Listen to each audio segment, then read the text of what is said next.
오늘 제목을 이런 제목으로 함께 하는데 함께 읽어보겠습니다. 시작. 진짜가 나타났다. 여러분, 우리는 혹 이런 사람들을 아시는지 모르겠습니다. TV나 어떤 음악 프로그램이나 예능 프로그램에서 본 방송이 띄워지기 바로 직전에 그 앞에 나타나서 사람들의 마음을 뜨게 만들고 분위기를 좋게 만드는 사람들이 있습니다. 일명 이렇게 말하는 사람들 있죠. 바람잡이라고. 나쁜 의미가 아니라 좋은 의미라고 말을 하죠. 가수가 나타나거나 혹은 어떤 주인공이 나타날 때에 그 주인공이 나타나기 위해서 모든 것을 완벽하게 준비하는 사람. 제가 이걸 찾다 보니까 정확한 명칭이 이런 명칭이더라고요. 사전 MC. 그러니까 MC가 나오기 전까지 사전 MC가 나타나서 사람들의 분위기를 좋게 만들고 또 웃을 수 있는 분위기로 만들고 또 감동을 받을 수 있는 분위기를 만든다는 거죠. 여러분, 이와 같은 사전 MC들은 시간이 딱 되면 이제 본방이 되거나 주인공이 나타나면 그 자리에서 내려옵니다.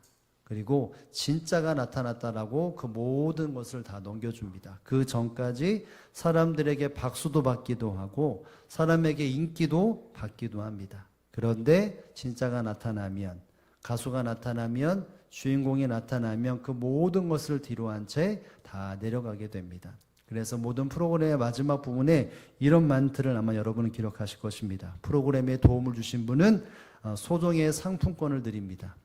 여러분, 이 이야기가 결국 그 사전 MC라든지 이와 같은 사람들에게 이와 같은 상품권을 준다라고 하는 의미입니다.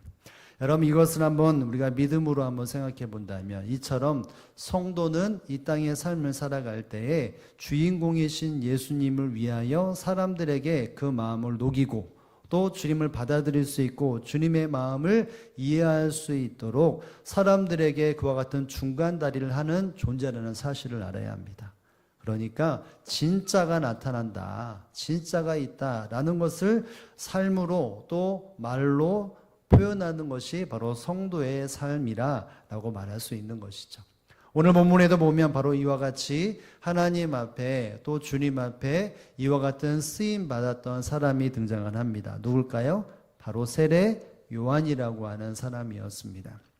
여러분이 세례 요한은 수많은 유대인들, 즉 이스라엘 백성들 가운데 요단강에 사람들을 불러 모아서 말씀을 전하고 세례를 베풀었던 선지자이기도 하고 또 많은 사람들에게 인정받았던 위대한 지도자이기도 했습니다. 그러니까 선한 영향을 끼치고 또 선지자라 칭함받을 만큼의 존경과 인정과 선망의 대상이 되는 삶을 바로 이 세례 요한이 살았던 것이죠. 그래서 성경에 보면 이 세례 요한이 어떤 존재인지를 이렇게 설명을 합니다. 누가복음 7장 28절 상반절에 보면 세례 요한이 어떤 사람이고 어떤 위치를 하는지 설명을 하는데 한번 읽어보게요. 시작. 내가 너에게 말하노니 여자가 낳은 자 중에 요한보다 큰 자가 없도다. 아멘. 세례 요한을 보고 말합니다. 여자가 낳은 중에 누구보다 큰 자가 없다고요? 요한보다 큰 자가 없다.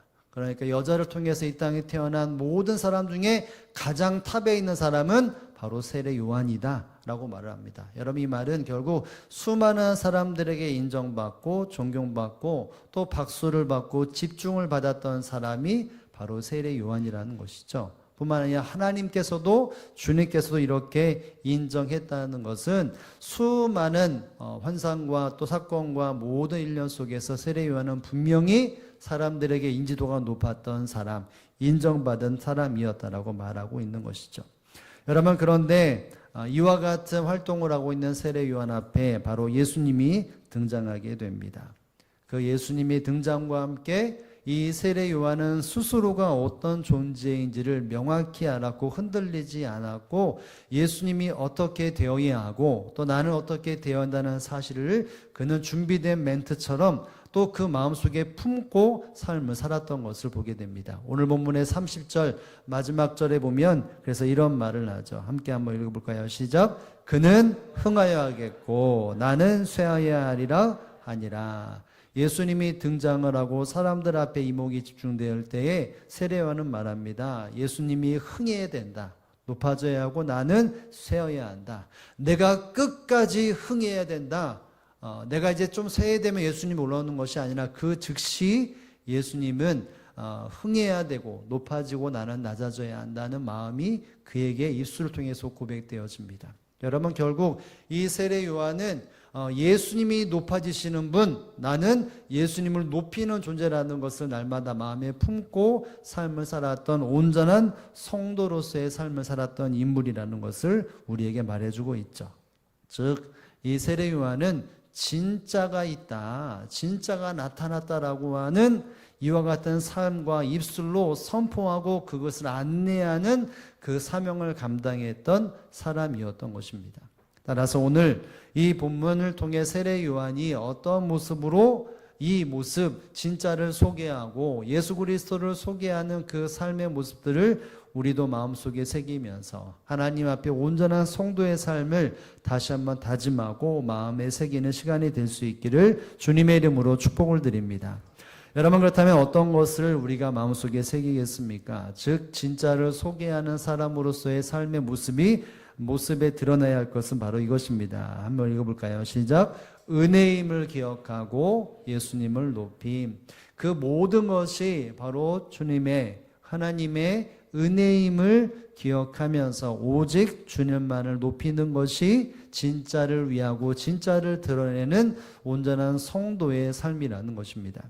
여러분, 본문 한번 읽어보겠습니다. 26절의 말씀에 보면 한번 읽어보겠습니다. 26절입니다. 시작. 그들이 요한에게 가서 이르되 랍비여, 선생님과 함께 요단강 저편에 있던 이 모든 전하였던 이가 세례를 베풀매 사람이 다 그에게로 가더이다. 아멘. 그들이라고 하는 사람들은 바로 요한의 제자들입니다. 요한의 제자들이 사람들을 이렇게 보고 사람들의 발걸음을 보다가 요한에게 나와서 이야기를 말하죠. 랍비여, 선생님과 함께 요단강 저편에 있던 이 곧 선생님이 지동하시던 이 사람은 바로 예수 그리스도를 말합니다. 이 예수님이 세례를 베풀 때에 사람들이 다 그에게로 가고 있습니다. 갔고 사람들이 무리지어 가고 있습니다. 이런 이야기가 됩니다. 여러분, 이것은 제자들이, 그러니까 세례 요한 제자들이 지금 이스라엘의 분위기, 유대 땅의 분위기, 요단강의 사람들의 분위기를 단순히 이런 현상이 일어났습니다 라고 말하는 것이 아니라 마음속에 불평이 가득 넘쳐서 말하고 있는 것입니다. 왜냐하면 여러분, 이때 당시 전까지는 수많은 사람들이 세례 요한에게 찾아와서 세례 요한에게 세례를 받고 세례 요한을 스승으로 삶았던 사람들이 많이 있었습니다. 계속해서 사람들에게 인지도가 높았던 것이 바로 세례 요한이었는데 지금 예수님이 등장하면서 이 세례 요한과 제자들에게 찾아와야 할 사람들이 누구에게로 갔다고요? 예수님께로 간 것입니다. 그래서 이 마의 환경을 좀 이해한다면 세례 요한이요, 선생님이요, 지금 이 분위기를 보셔야 합니다. 지금 우리와 함께 했던 사람들이 다 떠나서 예수께로 갔습니다 라고 하면서 지금 이 일을 어떻게 하면 좋겠습니까? 이것은 우리의 이 문화생들의 위기입니다. 우리가 물질적으로도 위기인 것이고 수많은 환경 속에서 이것은 분명한 위기가 분명합니다. 선생님, 어떻게 일을 처리해야 되지 않겠습니까? 관망하시면 안 됩니다. 해결해야 됩니다. 반드시 이것을 바로잡아야 합니다. 이런 투로 지금 이야기를 하고 있는 것입니다. 여러분, 지금 이 세례 요한의 제자들은 자기를 위하고 세례 요한을 위하는 것처럼 해서 이야기를 말하고 있죠. 분명히 세례 요한 제자들은 이렇게 이야기를 말하면 그래, 우리가 머리 한번 써보고 어떻게 하면 이 위기를 벗어날지 한번 생각해보고 고민해보자, 어떤 게 좋을 것인가 라고 하는 이 일에 같이 맞장구를 칠 줄 알았는데 이 세례 요한은 그러지 않았던 것이죠. 어떻게 반응을 보였겠습니까? 우리 한번 28절의 말씀을 한번 읽어봅니다. 시작. 내가 말한 바 나는 그리스도가 아니요 그의 앞에 보내심을 받은 자라 한 것을 증언할 자는 너희니라. 아멘. 내가 지금까지 계속 말하지 않았냐? 나는 누가 아니라고요? 그리스도가 아니다. 그 앞에 보내심을 받은 자에 불과하다 라고 말을 합니다. 수많은 사람들에게 집중을 받았고 인기를 누렸던 이 세례 요한이 한순간 사람들이 다 예수님께로 가고 있는 그 모습을 보면서 내가 지금까지 고백하지 않았냐? 나는 그리스도가 아니다 라고 말하면서 나는 그의 오심에 대한 준비하는 자, 예수님의 보내심에 대해 준비하는 자에 불과하다라고 말합니다. 우리 읽지 않았지만 27절에 보면 그렇게 하신 것이 바로 하나님이라 라고 말을 합니다. 여러분, 이 세례 요한은 철저하게 이 모든 것에 이것이 내가 어떤 이룬 것이 아니라 이 모든 것은 바로 주님께서 내게 허락하신 것이고 내가 할 일은 여기까지이다. 나는 그리스도가 아니라 나는 그리스도를 나타내기 위한, 진짜를 나타내기 위한 안내자일 뿐이다. 이 마음이 가득 넘쳐서 제 아들에게 이렇게 이야기를 말하고 있는 것이죠. 예수님이 높아지셔야 한다. 지금까지 들어왔던 나의 모든 것은 주님의 은혜라고 고백을 합니다. 거기서 멈추지 않습니다. 여러분 어떻게 말합니까? 뒷부분에 보면 이것을 증언할 자가 너희다 이렇게 말합니다. 뭐라고 증언합니까? 여러분, 세례 요한은 예수님이 아닙니다. 그리스도가 아닙니다. 그 그리스도를 오게 하고 그 길을 만드는 자일 뿐이지 바로 여러분들은 다 예수님께로 가야 합니다 라고 하는 증언을 하라라는 것이죠. 여러분, 이 말 속에는 이런 의미입니다. 나를 따르는 제자들이여 예수님의 제자가 되어라 이렇게 말을 합니다. 여러분, 문화생들이 많다는 것은 어떤 경제적으로 환경적으로 뒷받침이 되어져 가는 것인데 그 모든 것을 사람들을 다 예수님께로 보낸다는 것이죠. 지금까지 내가 누려왔던 모든 것, 인기와 또 물질적인 것, 환경적인 것, 존귀받는 것은 다 주님께서, 하나님께서 내게 주신 은혜이고 그 은혜에 따라서 나는 주님을 나타내는 존재에 불과하다. 너희는 나의 제자가 아니라 예수님의 제자가 되어야 한다. 이와 같이 철저하게 주님을 높이는 존재로서의 삶을 제 아들에게 나타냈다는 것이죠. 사랑하는 성도 여러분, 하나님을 믿는 신실한 사람은 누구를 높이는 존재입니까? 주님을 높이는 존재입니다. 그리고 삶의 모든 영위한 것은 바로 주님께서 내게 주신 은혜라는 사실들을 기억하면서 내가 높아지는 것이 아니라 주님을 높이는 것이 마땅한 온전한 성도의 모습임을 여러분 기억할 수 있기를 주님의 이름으로 축복을 드립니다. 성도가 이 땅에 예수 그리스도를 믿고 하나님을 믿으면서 누리게 되어지는 모든 것은 바로 다 하나님의 주님께로부터 주신 은혜인 것을 잊지 말아야 합니다. 그 은혜를 누리면서 내 것이라고 말하고 그 높은 지위에서 내가 열심히 했다라고 말을 하고 내가 땀 흘렸다라고 말하고 내가 이렇게 쏟아부었기 때문에 이런 것을 누렸다라고 말하는 것은 합당한 성도의 모습이 아니라는 것이죠. 그렇게 높여주신 분이 주님이시고 그렇게 드러나야 할 분은 내가 아니라 주님이라고 하는 고백이 성도의 마땅한 삶, 진짜가 누구라는 것을 소개하는 것이 성도의 마땅한 삶인 것을 우리는 다시 한번 기억해야 할 줄로 믿으시기를 주님의 이름으로 축복을 드립니다. 여러분, 성경에 보면 수많은 사람들이 주님을 믿고 순종하면서 세움을 받았던 사람들이 참 많이 있습니다. 그러나 그 가운데는 그 높임을 받으면서 주님을 높이기보다, 하나님을 높이기보다 자기의 업적을 남기고 자기의 이름을 남기려고 했던 사람도 종종 있습니다. 온전치 못한 하나님의 사람도 있다는 것이죠. 대표적인 사람이 바로 이 사울이라고 하는 왕일 것입니다. 여러분, 사울은 이스라엘 초대 왕으로서 하나님께서 그를 기름 부어 세우셨습니다. 그가 왕이 되고 수많은 사람들에게 흡족함을 주고 야 우리도 왕이 세웠다라고 하는 부푼 기대감과 또 자긍심이 넘쳐났습니다. 그것의 절정은 어디였냐면 아말렉과의 전쟁이었습니다. 그 전쟁에 이 사울왕이 진두지휘하며 이스라엘 백성들이 대승을 하게 되어집니다. 큰 승리를 얻습니다. 그리고 난 이후에 사무엘이 찾아오게 되어지는데 사울이 어떠한 행동을 하냐면 하나님이 기뻐하지 않는 행동을 합니다. 그 전쟁에 승리하게 하신 것은 하나님인데 그는 이 전쟁의 승리를 보면서 사람들 앞에 자기를 드러내기를 시작했던 것이죠.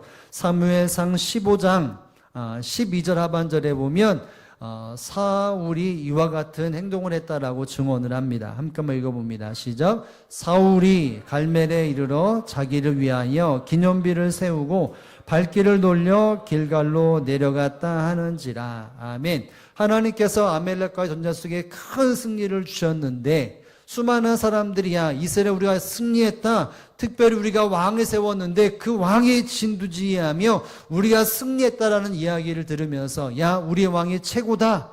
우리의 왕이 있으면 우리는 든든하다라고 하는 이야기를 들으면서 하나님이 승리하게 하셨는데 자기 이름이 높아지고 박수치고 수많은 사람들의 이목이 집중될 때에 그는 그 마음속에 겸손한 마음이 아니라 그 마음에 이 모든 것은 내가 열심히 싸웠다라고 하는 뭘 세웁니까? 기념비를 세우게 됩니다. 그 승리를 기억할 때마다 기념일을 보며 그때 그 승리는 이 사울이 승리했지, 사울이 앞장섰기 때문에 승리했지 라고 하는 사울 왕의 이름을 남기기 위해 기념비를 세웠다라고 말을 합니다. 성도 여러분, 이스라엘 백성들이 승리할 수 있었던 것은 하나님이 사무엘을 세우셨고 이 사울을 세웠고 사울에게 지혜와 또 명철을 주시고 지략을 주셨기 때문에 그것에 승리했던 것이죠. 하나님이 진짜였지 진짜는 이 사울이 아니었던 것입니다. 그런데 그는 이 모든 것이 하나님의 은혜라고 말하지 않고 바로 내가 했다, 내 이름이 남기기를 원했고 하나님의 이름을 높이기보다 자기 이름을 높이는 존재가 되었던 것이죠. 그래서 결국 하나님은 그 은혜의 삶을 허락하셨다. 그 은혜를 멈춰버리고 후회하셨다. 그것을 다른 자에게 넘기셨다라고 하는 것이 성경에 우리에게 말하고 있는 증언입니다.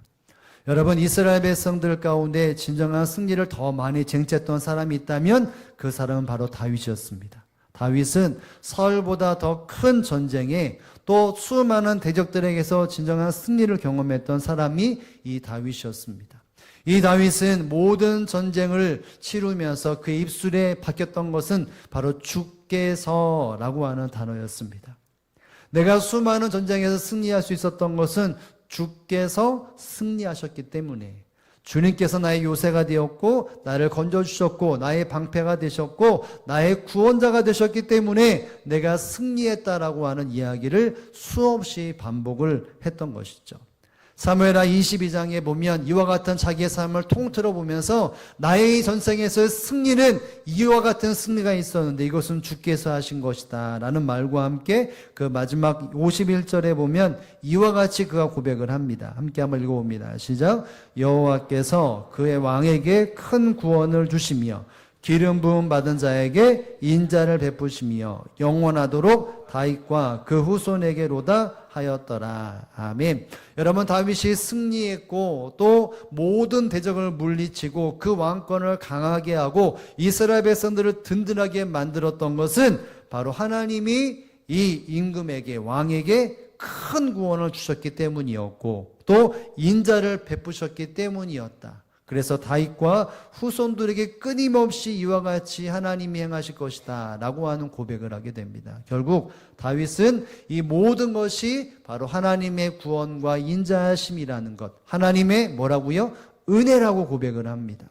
수많은 사람들이 다윗에게 박수를 치고 위대한 왕이라고 인정하고 우리의 왕이 자랑스럽다라고 말할 때 그는 여지없이 주님께서 이루신 것이다 라고 하며 주님이 구원을 베푸셨고 주님이 우리에게 인자를 베푸시고 건주셨다라고 수없이 고백을 했던 것이죠. 그는 하나님의 은혜를 잃어버리지 않고 하나님을 높이는 존재로서의 삶을 살았던 것이 바로 이 다윗의 삶이었다는 것입니다. 여러분, 이처럼 믿음이 있는 사람, 하나님의 사랑을 온전히 깨달은 사람, 성숙한 하나님의 사람들은 모든 환경 속에 주의 은혜를 누리면서 이것이 내 것이라 말하지 아니하고 나의 삶의 진짜는 바로 하나님이시고 주님이 일하셨다라고 고백할 수 있는 존재가 바로 하나님이 기뻐하시는 사람이고 온전한 성도요 주님의 구원을 누리는 존재라는 사실을 여러분 믿으실 수 있기를 주님의 이름으로 축복을 드립니다. 예수 그리스도를 경험하고 인생의 변화를 일으키고 삶의 획을 겼던 사람 중에 한 사람이 바로 사도 바울입니다. 이 사도 바울이 사도행전 14장에 보면 루스드라고 하는 곳에서 주님의 권능으로 큰 이적을 행합니다. 그 이적이 뭐냐면 나면서부터 걷지 못했던 사람이 등장을 하게 되는데, 즉 태어나면서 지금까지 걸어본 경험이 없는 안질뱅이 사람을 보는데 이 바나바와 바울이, 사도 바울이 그 사람을 고치게 됩니다. 예수님의 권능으로 고쳐주었죠. 그랬더니 곁에 있는 모든 사람들이 어떻게 반응하냐면 이렇게 반응합니다. 야, 이 바나바와 이 바울은 하나님께서 직접 나타나신 것이다. 인간의 형상을 입은 신이다라고 말을 하면서 재물을 가지고 제단을 쌓게 됩니다. 이 말이 뭘까요? 사울을 높였다는 것입니다.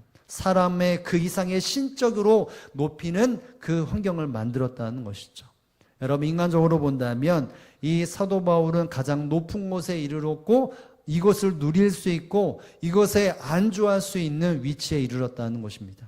여러분, 그때 이 사도 바울은 뭐라고 말합니까? 이렇게 말을 합니다. 15절 말씀 다 함께 한번 읽어봅니다. 시작. 이르되 여러분이여 어찌하여 이런 일을 하느냐? 우리도 여러분과 같은 성정을 가진 사람이라. 여러분에게 복음을 전하는 것은 이런 헛된 것을 버리고 천지와 바다와 그 가운데 만물을 지으시고 살아계신, 아멘. 너희가 왜 이런 일을 행하느냐라고 말하면서, 복음을 말하면서 이것은 헛된 일이다, 잘못된 것, 나는 신이 아니다, 당신들과 똑같은 성정을 가진 사람이다, 이 일을 행하는 것은 내 능력이 아니라 하나님이 행하신 것이고 하나님의 은혜임을 말하며 모든 만물을 창조하시고 주관하시는 하나님께로 나가야 한다라고 말을 합니다. 사도 바울이 높임을 받을 수 있고 어쩌면 그 땅의 왕으로서의 지도자로서 추앙받을 수 있는 그 자리인데, 어쩌면 그의 노후가 책임질 수 있는 자리라고 말할 수 있는데, 그는 이것은 어리석은 것이다, 나는 당신과 똑같은 존재이고 내가 이렇게 행할 수 있는 것은 바로 하나님이 내게 복음을 주셨고 예수님의 복음이 내 안에 있기에 그것을 드러내기 위해 하나님이 허락하신 것이다. 높임받은 분, 여러분들이 제단을 쌓는 것은 내가 아니라 바로 하나님 예수 그리스도를 높여야 한다라고 이야기를 말했던 것이죠. 여러분, 사도 바울은 수많은 이적과 기적을 행할 때마다 이 중심을 놓치지 않았습니다. 그러면서 어떻게 하면 복음을 전할지, 어떻게 하면 주님이 높임받으실지, 어떻게 하면 주 그리스도의 복음이 이 모든 사람들에게 전할지에 대한 그 사명감을 가지고 살았던 것이 이 사도 바울의 삶이었죠. 이 중심을 놓치지 않았던 것입니다. 나는 진짜가 아니다, 진짜는 예수 그리스도라고 하는 끊임없는 중심 속에서 외침이 그의 삶에 있었던 것이죠. 그래서 그는 마지막 그 순간까지 예수 그리스도를 높이고 주님께서 허락하시는 쓰임받는 온전한 종으로서 인정받았고 하나님 앞에 참 기쁨을 드리는 존재로 살았다는 사실을 여러분 꼭 기억할 수 있기를 주님의 이름으로 축복을 드립니다. 사랑하는 성도는, 우리가 예수 그리스도를 잘 믿고 온전하고 순종하며 살아가면 주님은 반드시 여러분에게 모든 것을 은혜로 허락해 주실 줄로 믿으시기를 바랍니다. 시간을 주시고 물질을 주시고 사람과의 관계를 열어주시고 모든 고난에서 승리케 하시는, 또 이기게 하시는, 하늘의 상급을 쌓는 모든 것들을 다 허락하시는 하나님의 은혜가 우리 가운데 있을 것입니다. 그 모습 속에 때로 우리가 사람들의 앞장서서 높임받을 때가 있을 수 있고 박수받을 때가 있을 수 있고 사람들에게 집중받을 수 있는 위치에 이를 수도 있습니다. 여러분, 그때 우리가 하나님의 사람이라면 어떤 삶을 살아야 합니까? 반대로 우리가 그 순간을 할 때 어떤 삶을 살았는지를 점검하고 삶을 조정해야 한다는 것이죠. 야, 이건 너무나 당연한 거야. 내 물질이 쓰였고 내 시간이 쓰였고 내가 이렇게 헌신했으니까 이것은 다 마땅히 내가 받아야 할 것이야. 야, 왜 내 열심을 못 알아주는 거야? 내가 이렇게 헌신했는데, 내가 이렇게 쏟아부었는데 왜 나를 몰라줘? 이런 반응이 아니라 이 모든 것이 주의 은혜라는 사실들을 잊지 않은 존재가 되어야 한다는 것이죠. 하나님이 내게 가정을 주셨고 하나님이 내게 생업을 주셨고 하나님이 내게 자녀를 주셨고 하나님이 내게 사람을 붙여주셨고 직장을 주셨고 환경을 열어주셨다는 것을 잊지 말아야 한다는 것입니다. 그리고 그것이 다 주님께서 허락해 주신 것이고 주님이 영광 받으시고 주님이 드러내는 존재로, 내 인생의 진짜는 내가 아니라 주님이라고 하는 그 믿음이 저와 여러분 가운데 능력이 되고 하나님의 평안의 도구로서의 쓰임받는 저의 삶의 수많은 삶의 증거들이 많아지기를 주님의 이름으로 축복을 드립니다. 이 삶이 주님 앞에 붙잡힌 바 되는 삶이요 끊임없이 영광을 누리는 삶이라는 것을 기억해야 합니다.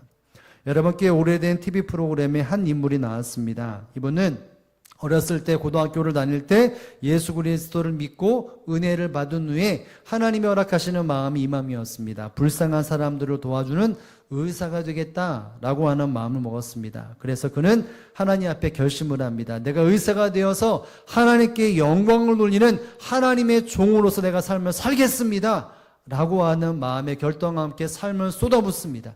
그래서 의과대학을 지러가 가게 됩니다.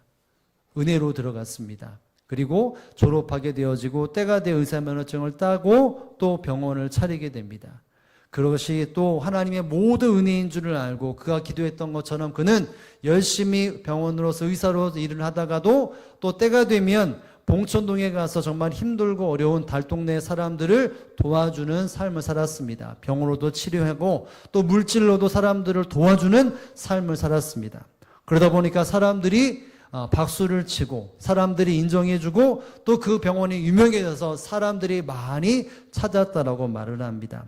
그런 순간순간들을 맞이하면서 그의 마음속에 환자들 많아지고 돈을 많다 보니까 그 하나님 앞에 서원했던 생각들이 조금씩 희미해지기 시작을 합니다. 그러면서 마음속에 좋은 일, 더 좋은 일은 돈을 많이 번 다음 해야지 하고 하면서 돈 버는 것에만 몰두하게 됩니다. 그러다 보니까 어느 순간 주의를 범하기도 하고 신앙의 모습을 떠나는 모습도 있었습니다. 한마디로 말하면 하나님이 허락하신 은혜를 잊어버리고 하나님을 높이기보다 자기를 높이는 자기 업적을 쌓는 삶을 살았던 것이죠. 열심히 최선을 다해서 이것을 목적으로 해 삶을 살았습니다. 그러던 어느 날 병원에 교통사고로 어린아이가 쓰러져 죽어진 상태로 휠체어가 침대가 들어온 적이 있습니다. 이 의사인 원장인 사람이 그 아이를 딱 보고 놀랍니다. 왜냐하면 그의 셋째 딸이 그 교통사고로 죽은 아이였기 때문이었던 것이죠.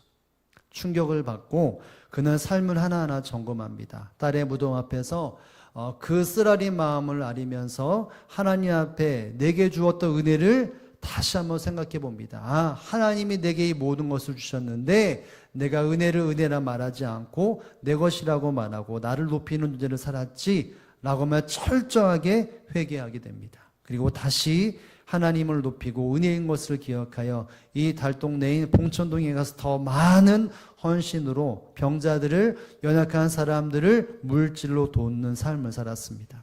그래서 어떤 사람이 이 어떤 그 프로그램에 이 사람의 별명을 이렇게 말했다고 합니다. 봉천동의 슈바이처라고. 수많은 사람들을 도와주고 위로했다라고 하는 봉천동의 슈바이처라고 하는 별명이 붙었습니다. 이 사람이 누구냐면 윤주홍 원장, 윤주홍 장로님이십니다.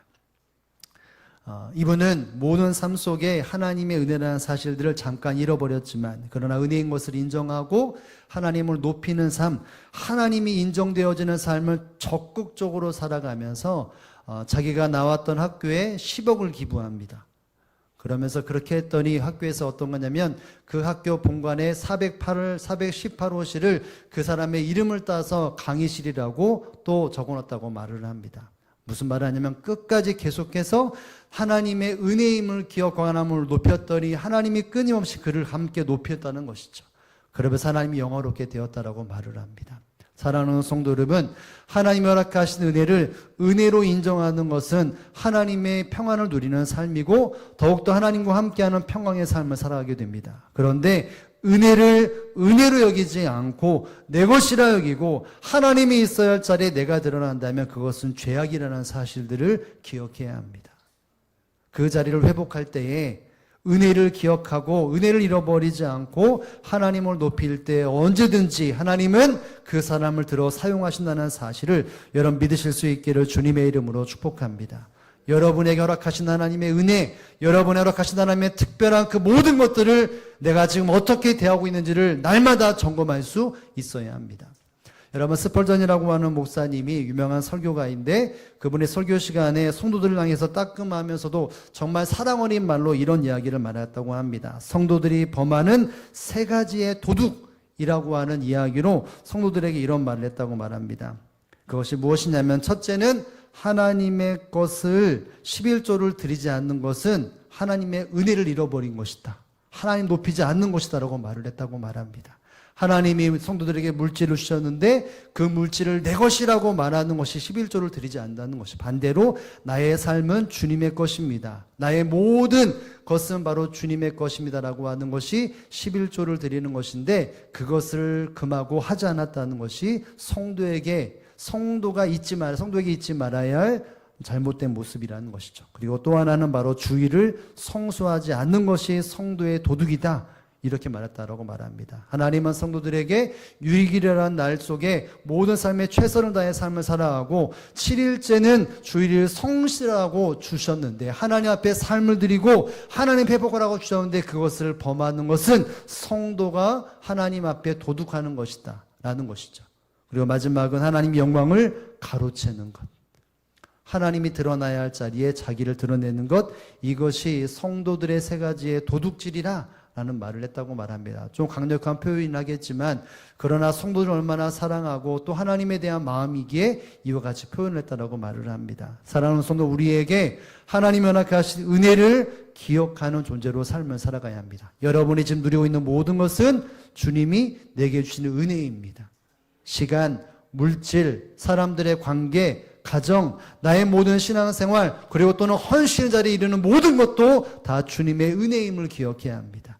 그리고 그 시간마다 사람들이 박수를 치고 정말 잘했다고 칭찬할 때마다 그 자리에서 내려놓아 진짜가 누구인지를 소개하는 존재로 삶을 살아가야 합니다.